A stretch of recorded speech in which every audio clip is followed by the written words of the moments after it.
Welcome to Acorn to Oak with Penny Quayle Pierce and co-host Matthew Donachie. Within each acorn, there is the DNA that strives to be a mighty oak tree. All it needs to reach its potential for greatness is to be activated. You are the acorn. On this show, we will share with you the tools and guidance you need to grow into the person you are meant to be. And now your host, Penny Quayle Pierce and co-host Matthew Donachie.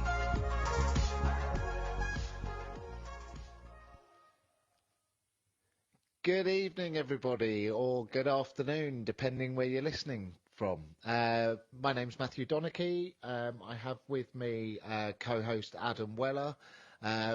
We're doing a show tonight on men and all things men and very much what it means to be a man in this modern world. So let me just allow Adam to introduce himself. Yeah, hello everybody, and welcome wherever you're listening from in the world. I think it's going to be a really good show tonight, and really excited to get onto this subject. Yeah, thanks, Adam. It's something, and it's a subject I've been wanting to cover for quite a while. And when I say we're discussing sort of men, or sort of like waking the man is probably more appropriate. And how to be the best man you can in today's world. It's not surprising that men are often confused with their roles and where they play in society these days. With women, there's a lot of girl power being much talked about and endorsed, but very much there hasn't been that side for men. So it's how does a man get his authentic needs met, and what help there is around for dealing with emotions and mental health needs. So it's quite a broad subject and something that's very passionate to myself, because it's something I've very much been through a long journey on of self-discovery. And on that path of self-discovery, it's you realise just how suppressed we are in so many different ways, and this goes for everybody, male, female. It doesn't matter where you're from. It's just that there's more of a stigma for guys around wanting to be tough and be strong and supportive. And what I've found is that by men telling themselves this, that we actually suppress emotions a lot more than females, because we feel that emotion is a weakness, and a lot of guys feel weak talking about emotions. Now, I've worked in the construction industry for well over 25 years, and Adam is a mechanic, so we're very much manly men doing manly jobs. So what makes us any different from any other men? And I think the only answer I could give you on that is actually I've never been scared of my emotions. The only one that really scared me was anger, but I was never afraid to talk about it. Because actually when I was at the place I was in mentally at the time, as we would say, Acorn to Oak, my emotional pots were so full, there wasn't room for any more. So it had to come out, and I realised that what's actually holding a lot of men back is that we don't deal with our emotions. And as I said, this does go for women as well, especially with working with Breath for Life breathwork. That's very much what we do. It's clearing out those emotional pots. But men are confused in this day and age. I don't know whether you agree, Adam, but there's so many almost like contradictions that it's confusing to know sort of what's true and what's not. For me, what do I mean by that? Well, I think for young guys, it's a really confusing world, because when I grew up, you try and impress girls and try and look nice and brush your hair and make an effort. And you were always told that actually looks don't matter. That's not what girls go for.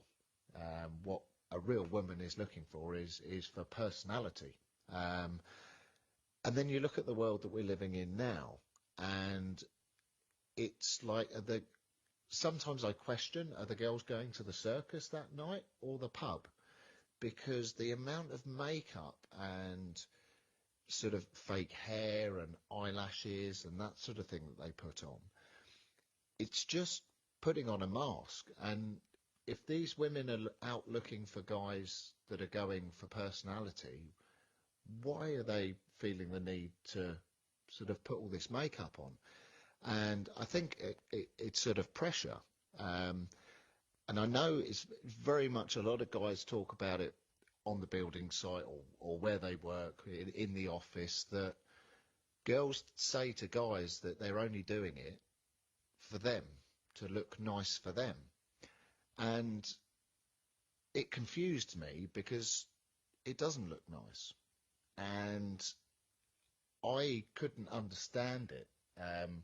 And I had discussions with Adam, and it boils down to sort of having that self-belief in self. I mean, I have many friends, and a lot of my female friends don't wear makeup. And it's so refreshing and so nice to see, because they have the confidence from within, and it's something I work on with many of my clients. But when you have a contradiction like that, it can be really difficult as a man to know when to be honest and when to support a partner or a friend, rather than just be honest. And I think it's something blokes are really, really scared of, is not necessarily being judged, but about being honest. Because we are so suppressed as men or as people, that we do get scared, and we don't want to be judged. There's a lot of trolling that goes on, and I know I've said it in previous shows that actually I think it's time for people to speak their mind. We should all be courteous. We should all respect each other 100%. It doesn't matter who you are, where you're from, what your sex is. We're all equal. We're all pink inside. And I think that's really important to remember. Just to put it over to Adam, have you got anything you'd like to add to this before I sort of switch? Yeah, I mean, it's, you know, it is one of them, and you know, I'm sure obviously women will probably say the same, but it's one of them. At times it's sort of you're damned if you do and damned if you don't, you know.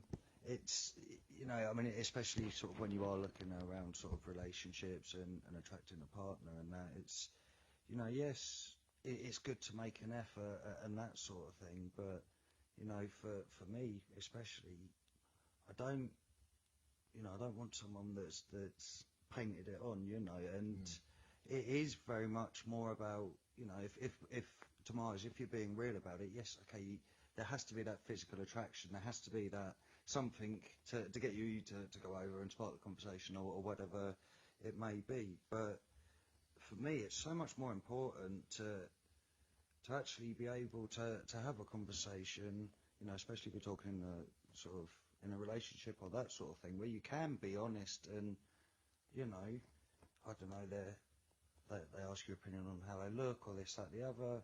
You can be honest, and it's, you know, it's not about putting them down or anything like that. It's just about stating your preference. Okay, so how do I look? Well, actually, if I'm being real honest, I don't think that top goes with those shoes, or whatever the case may be. But it's being able to express that and, like I say, not receive that judgment or whatever the case may be, you know. Yeah, and I think it's realising that actually, and it's something training with Penny has taught me, is that when you have a male or a female that is 100% real and knows themselves, actually you can talk about anything. And again, it's almost like a sub-stigma that what stops men and women being really close in relationships is that they're not brutally honest. And it's not being, when I would say brutally honest, it's being completely honest, rather than saying something or twisting it slightly so that you don't hurt their feelings or something like that. When you realise that actually nothing's personal and an opinion is just an opinion, it doesn't hurt. And actually, we take too much stuff to heart. And again, it's showing another pattern within men that we've taken on board, is that we can't speak our minds, and actually, if we're really honest, it can be hurtful. But what I find more hurtful is if you find that someone hasn't been honest with you.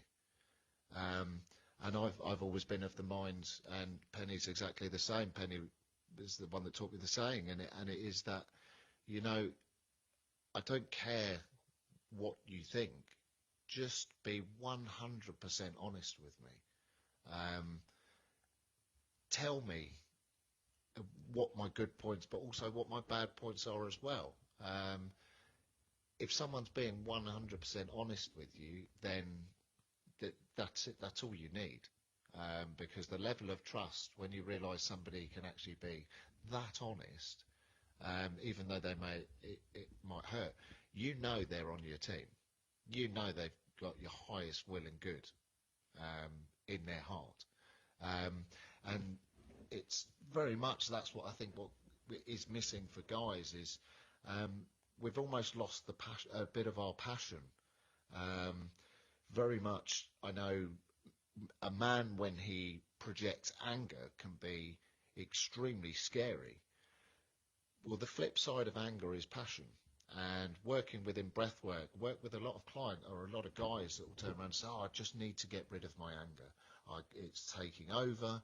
I just can't deal with things.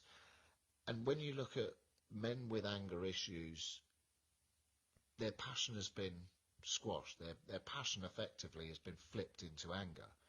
And that's why they're so angry, because they're angry because they're not passionate, and they can't be passionate because they're so angry. It was a 101 case for me. If you had asked me 10 years ago, what's your main issue? That was it. And it was like, you can't do this, you can't do that, you can't say that to them, you can't be this, you can't do that. Oh, and by the way, everything that you're feeling, you have to suppress it, because you can't cry because you've got to man up. You can't get angry because that's inappropriate. And all of this, it's like we've suppressed ourselves. And again, what I'm trying to get across is when you do the work around the anger and you flip it to passion, it's like, and Penny would say, it's the biggest turn on for women. When you see a man in passion, it's like, yeah, I want some of that. Whereas you see a man in anger and it'll scare you.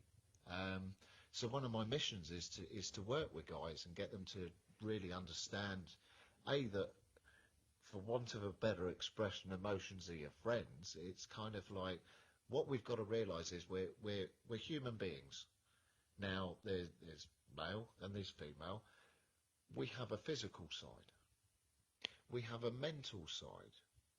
And we have an emotional side. Now, we know we have a physical side, and we go to the gym and we keep that looking all healthy. You put good food into it. You nourish it well. With the brain, it's like people do a lot of brain exercises, and we like to look after the mind, but the emotional side is the side that people just haven't looked into. Mindfulness, we do a lot of sort of working within mindfulness, but the thing I've also found is that it doesn't matter how much you tell yourself something, if you don't feel it, then it's incongruent, and things don't change. And I think that's probably, for me, I don't know about you, Adam, but the thing I found with men on the path is they say once they get that it's safe to feel their emotions, it's like they take off, and finally it's like, rather than them telling themselves that things are going to change, they realise by doing the emotional work that things do change. Yeah, absolutely, and that's when you start to see the passion almost instantly start to kick back in. because they realise that actually 90% of what we're told is complete BS, and and especially with things like man up and that sort of thing. I mean, Yeah. it's almost one of the worst things out there, telling everybody to man up. Oh, man up, man up. Not crying doesn't make you a man. If that's genuinely what your body needs to do, holding it in and pushing it down because no, big burly builder me, I don't cry. I'm sorry, if that's what you need to do, then do it.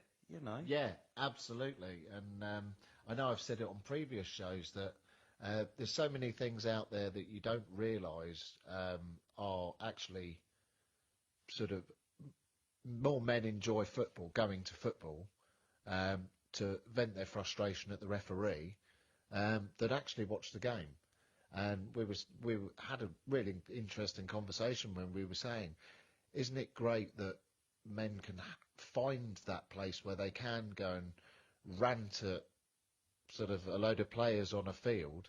They probably can't hear what they're saying and wouldn't take it to heart, rather than go home and take it out on their family. And it's like we need more things to encourage men to vent appropriately.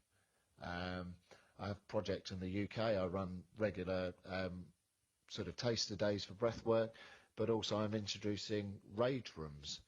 And what it is it's a place where men can come and safely deal with their anger issues, and it would be open to women as well. But it's getting guys to actually realise that telling yourself that things are going to get better is not going to help, and happiness is not going to come when you get that new girlfriend that's slightly different, or the new car, or the new house, or you go on holiday so you forget about it for a few weeks. It's like we need to stand up in an appropriate way and deal with things. So really enjoying the show. Can't wait to carry it on after the break. We'll see you in a few.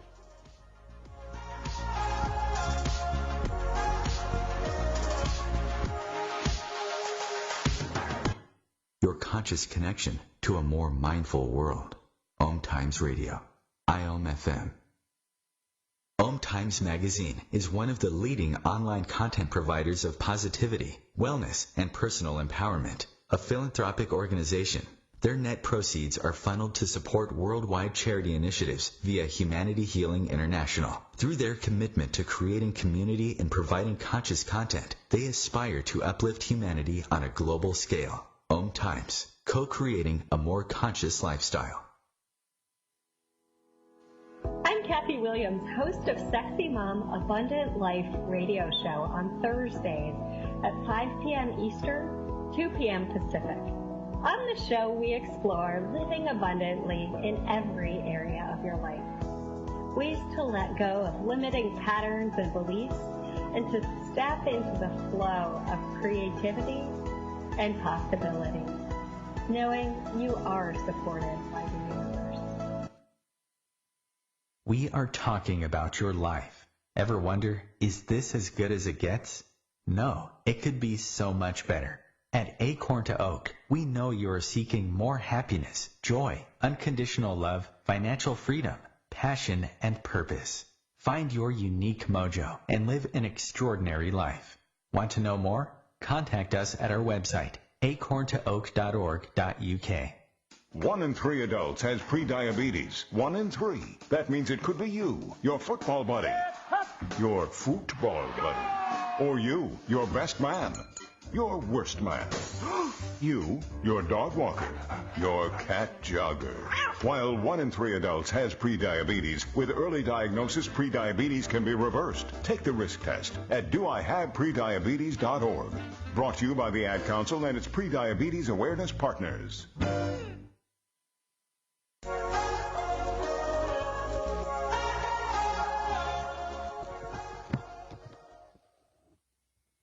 Hello and welcome back. Good to have you back. So we're discussing what it means to be a man in this world today. It's a confusing world. And The next sort of part of the show I very much wanted to put towards explaining a little bit about mine and Adam's story.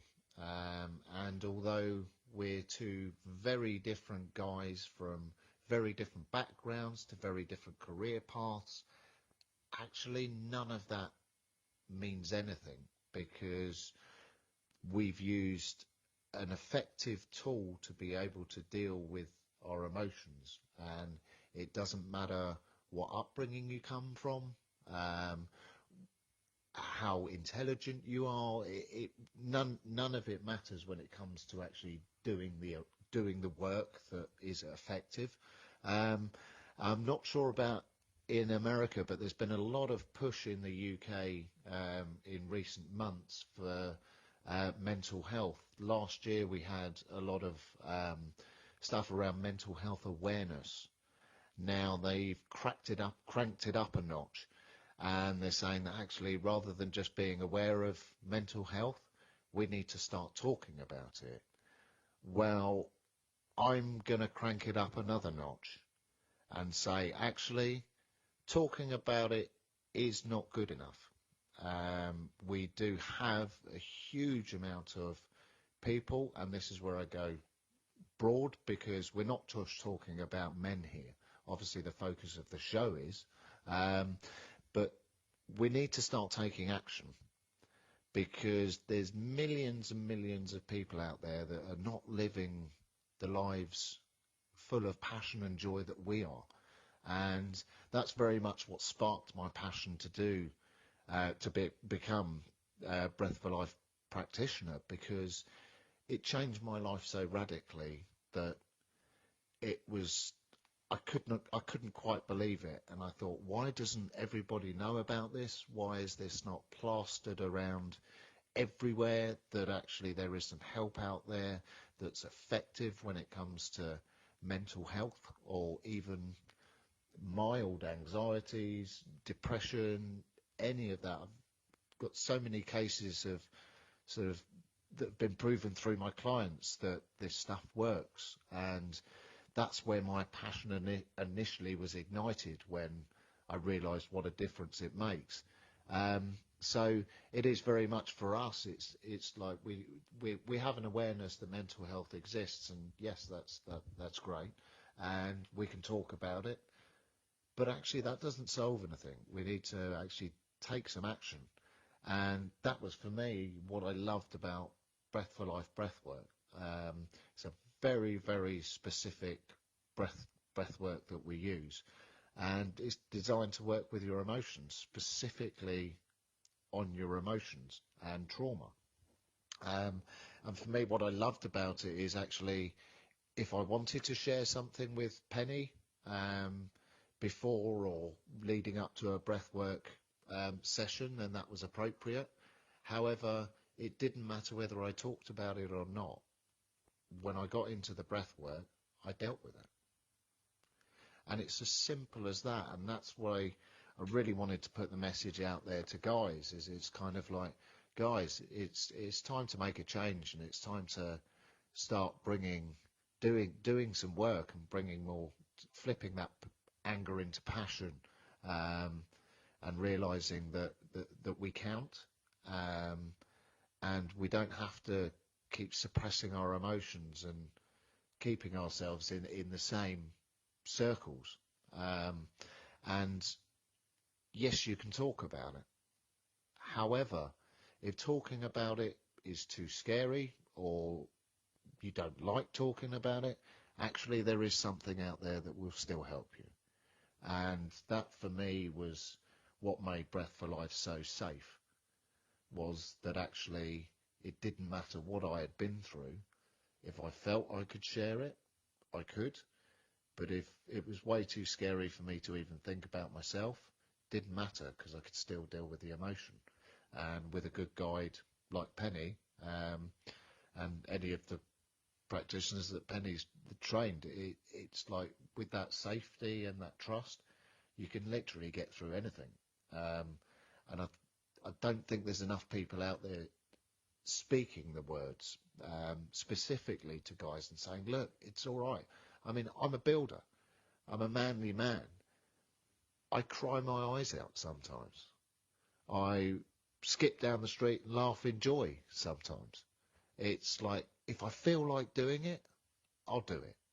And there's when you really let go and think, actually, you know what, I'm just going to do what I feel like doing. And when I say that, I mean naturally feeling. So I'll share an example. When I go to soft play with my niece and nephew, two types of people in general, and you get the parents that will run around and have a laugh with their kids, and then you'll have the parents that sit on the outside looking at the other parents thinking they look crazy. And yeah, a 40-year-old guy running through soft play, doing somersaults, skipping around, acting like a monkey, doing all sorts of things, whatever I feel like at the time, may seem a bit strange, but I tell you what, it feels amazing. And the interaction I get with my niece and nephew, because I just don't worry about what I look like or what people may judge me, and I'm just having fun. I'm Fun Uncle Matt, and they know, as long as there's two rules with me: as long as you're safe and your behaviour is good, then anything goes. And you find if you give children clear boundaries, then they can play within it. And I suppose that's kind of what we're trying to do with the show tonight, is saying to the guys, look, these are the boundaries. Every man cries. Every man wants to shout sometimes. We all do, bear in cave. So if someone tells us something we don't like, we go in the cave, and depending on what they said, depends on how long we spend in the cave. But we're only ready to talk about it when we come out the cave, and well, we don't actually know when that is. It's when it happens, and that's a very mannish trait. But it's saying that actually we can be like this. People won't judge you, and actually, if people do judge you for crying, who are they judging? Are they judging you, or are they judging themselves? I would say to you, it's themselves. So it's sort of stop worrying about the stigmas and some of the worries around, well, what will people say? Would people think that I'm a wimp or I'm sensitive? And it's kind of like, actually, when you're in control of your emotions, you're far stronger. You will have that sensitive side because you're in touch with your emotions. However, emotionally, you'll be far stronger than you are now. Because when you're sitting on a whole load of emotions and you're just trying to suppress them, you just don't feel the joy, the natural state. So just handing over to Adam for a minute. Yeah, absolutely, and you know, some really good points. You know, I mean, especially sort of with what you were just saying right at the end. You know, it's like, I'm sure we've all had those occasions, you know, where someone has done something, they've pushed that button, and you may have even sort of seen a bit of red, and you're talking to your mate about it, and it's like, it took every fibre of my being to, I don't know, not get out of the car and drag him out of his car, or you know, whatever the case may be. And it's like, so if you're using that much energy on occasions to contain it, how much energy are you using in your everyday life just holding on to all this crap and baggage, you know? Yeah, absolutely. And, you know, very much like you just said, when you start to do the work and you start to transmute and flip these emotions, then they come back in as a resource, and you do gain strength from it, and you do grow from it, you know. And just want to sort of make a point about sort of listening to what Matthew was saying about, you know, the mental health, and it really is a big thing. And, you know, in some ways, yes, it's great that we are talking about it, but very much like he says, it's like, talk can only do so much, you know. And for me, especially at the start of my journey, you know, like I say, I couldn't talk about the stuff I was going through, and you know, being real honest, when I found Breath for Life breath work, I didn't particularly know that it was about emotions, and that's what I was going into. I sort of, I booked the session and went in blind. And yeah, I think as a man, had I have known beforehand, I probably would have questioned it, and no, I don't need to do that. So, and that's probably why I didn't. I just turned up and then found out. But actually, the more work I've done, and especially like say when you've got a good guide and you have got that safe space that is non-judgmental, I find now actually, whereas at the beginning I couldn't talk about things, now actually I find that just adds to it, because it's like I'm using the process of Breath for Life to clear the emotional baggage behind it. But then with a bit of conversation and understanding, you then gain clarity, which helps on the mental side of things, and you haven't got a million stories running around your head. Well, it could have been this, and it could have been that, and it could have been the other, because you've got to the answers, and you've got to the understanding that you need to, and it's the a holistic approach when you're, it's the mental and the emotional, knowing we tend to take good care of the physical anyway. Yeah, well, I think you sort of have to work on both or all three just to have that balance, and that's very much what it's all about. Is having balance, and so many people don't. And I think one of the other really interesting point, because what Adam was saying, because very much when I speak to people about breath work, there's lots of different types of breath work out there. Obviously, you've got lots of different methods. Breath for Life is specifically designed to work on your consciousness, so very much you'll be working within the subconscious and also the superconscious within breath work. And the way I like to explain it is the subconscious is split roughly into two parts, and it's 40% of the brain's capacity. Now, 20% of that is generally taken up by skills. So when you're first learning to drive, it takes a bit of time, and you have to consciously think about it, and you have to consciously suppress the skill into the subconscious. So 10 years later or 20 years later, however long you've been driving, you get in a car and you literally don't even think about it. Everything comes naturally. You're making hundreds of thousands of decisions in a second that keep you on the road and keep you safe. So those are the skills that we suppress into the subconscious. The other 20% of the subconscious you could see as like a warehouse of your emotions. So there'd be lots of boxes with various different suppressed emotions with memories attached to them. And when you think, if you've got 20% of your consciousness being used up just from your emotional baggage, not only are you feeling it physically, but mentally you're actually holding yourself or being held back, because when you deal with those emotional blocks and the trauma that you've been through, that 20% then becomes a resource. It's no longer full of all the emotional suppressions that you've made. And that's why we talk about what we do as personal evolution, because again, it's very much working with three: mind, body, spirit, mind, body, soul. That sort of thing. We use NLP.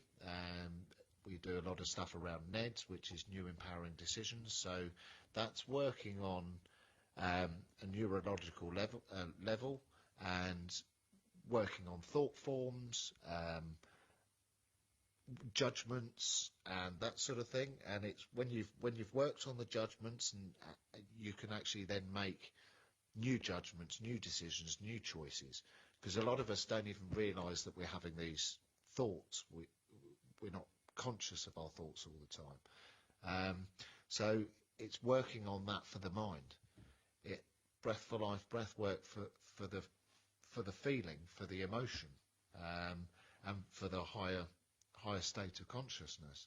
And when you put the two together, it's really quite an amazing transformation.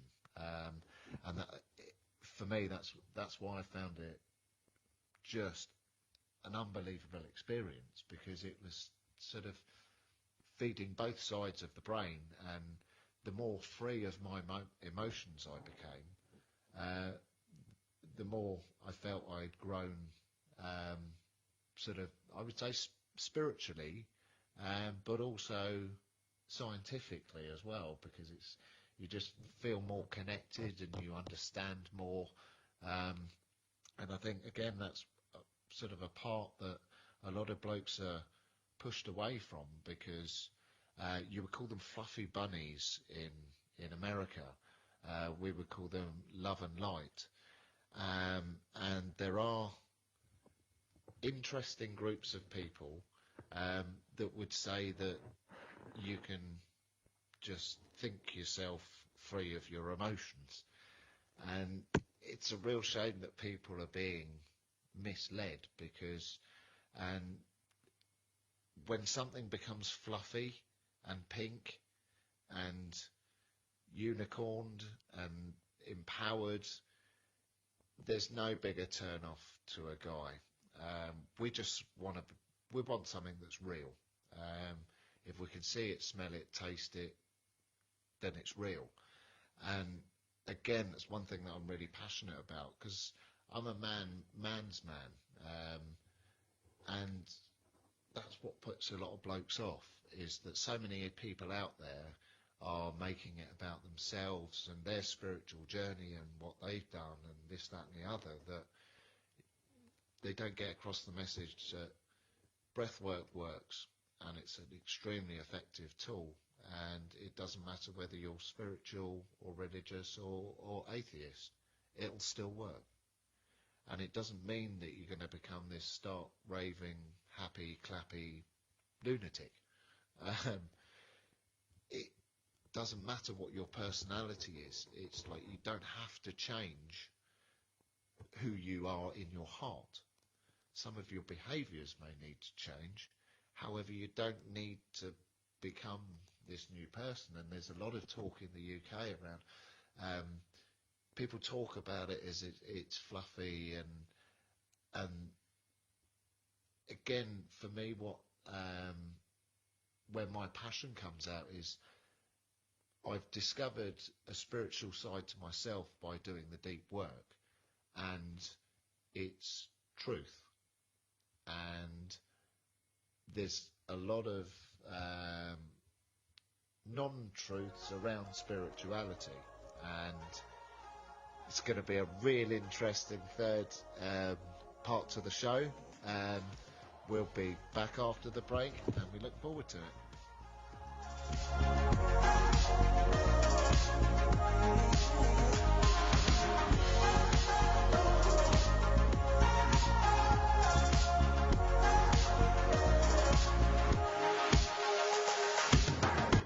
A conscious lifestyle for a mindful life. Om Times Radio, IOM FM. Being a radio host on IOM FM allows you to build your show on a rich platform with the power of the internet to fulfill your outreach goals and connect with a very specialized and global online audience, unlimited by time and distance. Om Times Radio will provide you with web relevance, a recognizable conscious brand, and with the standard of excellence that has accompanied every single Om Times endeavor. Host your show with Om Times Radio Network. Hello, I'm Sandy Sedgbeer, host of Om Times Magazine's flagship radio show, What is Going On? My passion is sifting through information, research and innovations from new thought teachers, speakers and researchers, pushing back the boundaries of what we know about life, energy, metaphysics and the universe. I love shifting perceptions about who we are, why we're here, and how quickly impossible becomes normal when we open our minds, expand our awareness, and accept that the only limits that exist are those we place upon ourselves. So if you're the kind of forward-thinking, eager investigator of what lies beyond the current reality that most perceive, why not make a date to come play with me in the field of possibilities at 4 p.m. Pacific Time, 7 p.m. Eastern Time every Thursday, and together we can discover what's really going on. We are talking about your life. Ever wonder, is this as good as it gets? No, it could be so much better. At Acorn to Oak, We know you are seeking more happiness, joy, unconditional love, financial freedom, passion, and purpose. Find your unique mojo and live an extraordinary life. Want to know more? Contact us at our website, acorntooak.org.uk. Long ago, you wouldn't think of galloping on a horse while doing calligraphy, and you wouldn't have attempted to ride your bike while typing a letter. Yet you think you can safely operate a multi-ton vehicle while texting? Behind the wheel is no place to multitask. If you want to BRB, drive now and text later. Lives depend on it. Visit StopTextStopWrecks.org, a message brought to you by the National Highway Traffic Safety Administration, Project Yellow Light, Noise, and the Ad Council.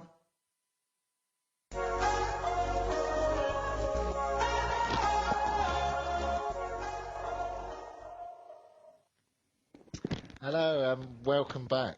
So we're covering all topics around men and modern men in this world and what it means, and getting out there that we need to start dealing with some of our issues. So just to say that, carry on from what I was saying, is there's a lot of people out there, a lot of guys are put off from sort of breath work and that sort of thing because people are not being truthful, and it's almost like this stigma around what it means to be spiritual, and it's like, well, you have to change your name to Moonbeam and wear tie-dye, and oh, I'm healed, and oh, now I'm a healer for everybody else, and you just think, well, that's just taking no responsibility, and you're certainly not telling the absolute complete truth. There is a truth to spirituality, and you feel it. And if you feel it, then you know it. And that's all I'm really trying to get across, is actually you don't have to wear an ochre robe to be spiritual. And you can't wear an ochre robe and suddenly you're a guru. And it reminds me of a story that Penny told me, and I'd like to give credit to whoever's story it is because I can't remember. But there's a taxi driver and a man of God stood at the gates of heaven waiting to get in. And the man of God nose is slightly put out of joint because he stood behind a taxi driver. And he thinks, I've spent my whole life in service to God and I'm stood behind a taxi driver. That's interesting. And the taxi driver gets called up and he's asked a few questions and he's allowed in. And the man of God thinks, sweet, I'm in. If a taxi driver can get into heaven, so can I. And so he walks up to the gates and he's asked a few questions, and he said, yeah, I've been in service my whole life and I've always tried my very best. And he's told that unfortunately he's not allowed in today. And he said, but why? Taxi drivers got in, but I haven't. That doesn't make sense. And he's turned to very gracefully and he said, when you gave your sermons in church, lots of people fell asleep. When that guy drove his taxi, everybody prayed. And I think it puts a real lightness on spirituality and that side of things. And I think, again, it's something that we can be open about and talk about, and it doesn't have to be pink and fluffy. It's something that's real, and there's a truth to it. So just say it how it is. We don't have to engage our egos and make up fantastical words to put in front of Reiki to make it even more special, and things like that. It's just saying, look, this stuff's real. Let's take it for what it is and let's embrace it. And again, bringing it back to the guys, that's what we're trying to do with breath work here. It's kind of like, this is a serious bespoke action therapy that can blast through years of mental depression, anxiety, anger issues. The list goes on. I won't list them all because it'll be the end of the show before I know it. But it is we're not just talking to guys that are dealing with mental health, but very much I know a lot of businessmen, there's a lot of guys in corporate. We are, because of the way the world has been in the past, the men have generally gone out to work. Now, I'm all for equality. It wouldn't matter to me who was the breadwinner in my family. However, a lot of guys have sort of, where you build a business, and again, I'm talking to women out there as well, but have you spent your life building a business because you've had a focus on it, and the dream has been to sort of gain the success or gain sort of a status around your business because it's what you were told to do, and you were told that if you did that, you'd be successful and happy. And you've gained the success, but it's like the happiness isn't there. This is something that we can help you with. This is something that Breathwork or Breath for Life can help with, because a lot of us make decisions, and a lot of guys have made decisions that they're going to build a business and build a company, and that's going to be the dream, and then they're going to be able to employ people to do their job, and then they won't have to be in the office, so they can spend more time with the family. It hasn't quite worked out that way. Well, there are ways when you delve into your emotional sort of issues, you will gain clarity around actually where you want your life to be and how you can effectively change it. And you can run an empire but have a family life as well. Generally what stops people is the what they're telling themselves and what they're being told. They're taking advice from business experts, which is great when it comes to building businesses and finances. However, if you want to change your life, you talk to people that have got a tool for helping you do that. And I've seen Penny help a lot of business owners that have sort of just concentrated on being the professional, and actually what they're missing is the personal life.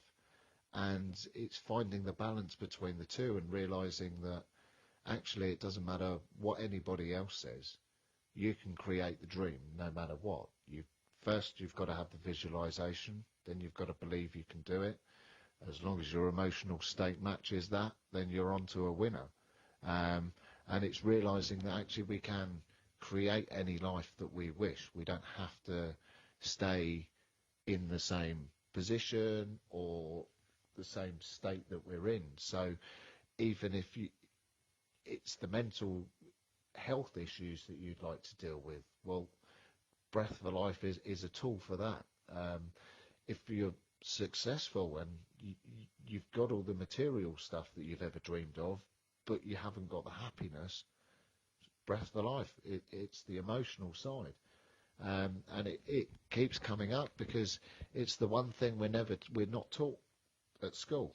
We're not taught what emotions are and how we deal with them. We're taught about everything else, but not that side of things. And again, it's great to have an awareness about it, and obviously by doing the radio show we're talking about it, but it's taking it one step further and doing something about it. So challenge yourself in 2020. Do something about it. Make this the year where you turn around and go, you know what, I'll give it a go. It's take that step. Don't make yourself count. It's really important that people sort of stand up, and as globally we start doing it. Very much with the environment, people are a lot more connected with that, and everybody's trying to make an effort. And it's that sort of thing that if we really want to improve mental health, it needs everyone to stand up and say, you know what, let's start doing something, not talking. Because it'd be a real shame to look back and think we were the generation that had a chance to do something about it, but we weren't sure.